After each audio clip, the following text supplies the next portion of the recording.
Конечно објавен долго очекуваниот конкурс за попишувачи за предстојното пребројување на населението во септември.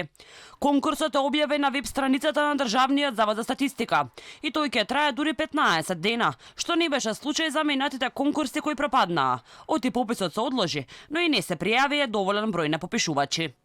Ги повикуваме сите заинтересирани како и сите оние кои се пријавија на првиот повик во март годинава да ја пополнат апликацијата и да станат дел од големиот пописен тим кој во септември ќе го спроведе долго очекуваниот попис на населението, домаќинствата и становите во Македонија.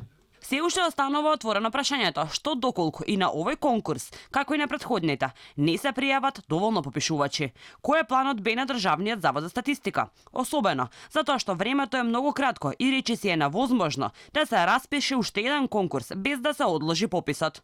Алфа го побара директорот на статистика да објасни, но тој не одговори на нашите повици. Уште нема ни конкретен одговор што ќе се случува со имунизацијата на попишувачите, доколку се пријава доволно.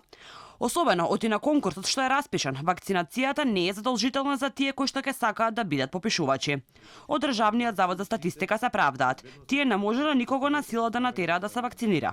Но попишувачите кои ќе сакаат да се вакцинираат, ќе им бидат овозможени вакцини. Но и за нив времето е кратко, оти треба да се примат 2 дози на вакцини, а обуките на попишувачите почнуваат периодот по 5 август.